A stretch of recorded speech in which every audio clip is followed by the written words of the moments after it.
జీవితాలు ఉన్నాయి ఆడి చేతిలో. 300 మంది జీవితాలు.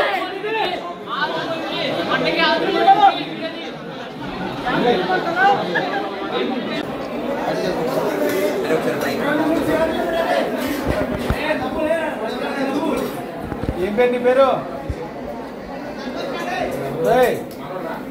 ఏం పేరు?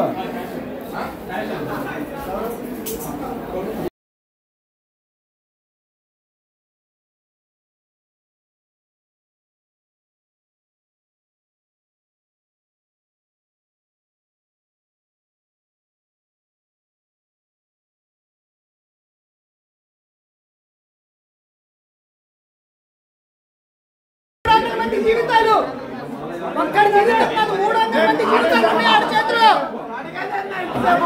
ఒక్కళ్ళైతే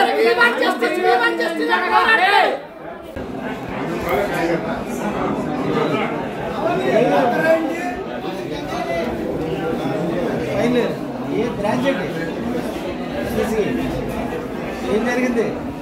వీడియోలు ఏం తీసి ఏం పెడతారు?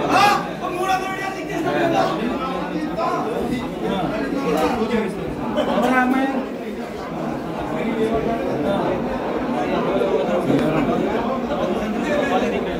వీడియోలో ఏమన్నా వీడియోస్ నేను చూపిస్తే నేను వచ్చి మరేంటి ప్రజెషన్ నేను వైరల్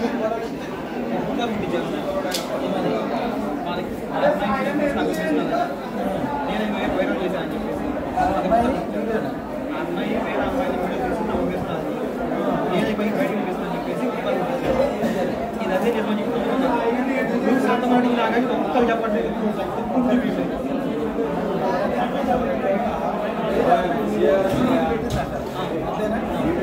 అమ్మాయి వేరే అమ్మాయి పేపర్లో లేకపోతే సార్ మీరు అటు వచ్చేయండి సార్. నువ్వు చూసావా ఎక్కడైనా? చూసారా? ఎవరు చూడలేదు సార్. ఎవరు ఆవేశం కాదు బాబాయ్, ఆలోచించుకోవాలి. వాడు చేసి కరెక్ట్ తప్పే కదా. ఇప్పుడు ఆ తప్పు 10 మంది తెలిస్తే ఒక ఆడపిల్లలు గొడవ చేయడం కరెక్ట్ కాదు కదా. తప్పే. మనం మనకి చెల్లెళ్ళు ఉంటారు, అప్పలు ఉంటారు. మరి ఏం చేశారు?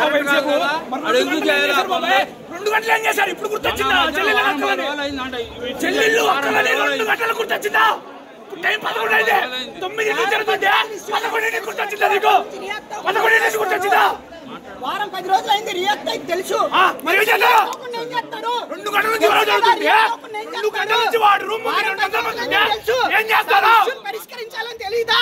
ఆడి మీద వచ్చేసిన తర్వాత అమ్మాయి మీద వీడియో వచ్చిన అమ్మాయి మీద వచ్చేదాకా పరిష్కరించాలని మీకు తెలీదా? కాలేజ్ డైరెక్టర్కి తెలీదా? ఎవరికి తెలీదు?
Venkata Gopi ABVP state joint secretary.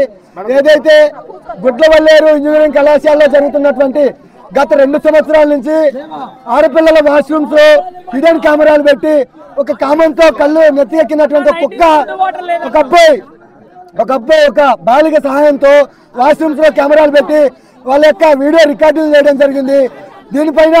దీనిపైన విద్యార్థులు మేనేజ్మెంట్ ఇలా జరుగుతుందని ప్రశ్నిస్తే మా దగ్గర ఇది లేదు. నిన్న రాత్రి నుంచి నిద్రాహారాలు మానేసి కూడు లేకుండా నీళ్లు లేకుండా ఇక్కడ కూర్చొని ధర్నా చేస్తూ ఉంటే మేనేజ్మెంట్ సమాధానం చెప్పలేదు. పైగా పోలీసులు దీనిపైన ఎటువంటి ఆధారాలు లేవు, ఇదంతా ఫేక్ న్యూస్, 2 స్టూడెంట్స్ మధ్య వచ్చినటువంటి డిస్టర్బెన్స్ కాలేజ్ మొత్తం డిస్టర్బెన్స్ మారింది అని చెప్పేసి ఒక ఫేక్ న్యూస్ ఈ రాష్ట్ర వ్యాప్తంగా స్ప్రెడ్ చేయడానికి పోలీసులు వ్యవహరిస్తూ ఉన్నారు. దీనిపైన నిజమేంటి అబద్ధమేంటి అనేది ఇక్కడ విద్యార్థుల ముందు వీళ్ళ జీవితాల మీద పడినటువంటి మచ్చలు అవి. కాలేజీకి వచ్చినటువంటి రెప్యుటేషన్ ప్రాబ్లం కాదు, విద్యార్థుల యొక్క జీవితాలతో చెలగాట మాడకూడదు. ఆ వీడియోలు సేల్ చేశారని చెప్తా ఉన్నారు సోషల్ మీడియాలో. సేల్ చేస్తుంటే ఎక్కడికి వెళ్ళాయి. ఒకవేళ ఒక చిన్న వీడియో ఒక మొబైల్ నుంచి ఇంకో మొబైల్కి వెళ్తే ఏ సంవత్సరం వెళ్ళింది, ఎప్పుడు వెళ్ళింది అని కనుక్కునే మెకానిజం మన దగ్గర ఉన్నప్పటికీ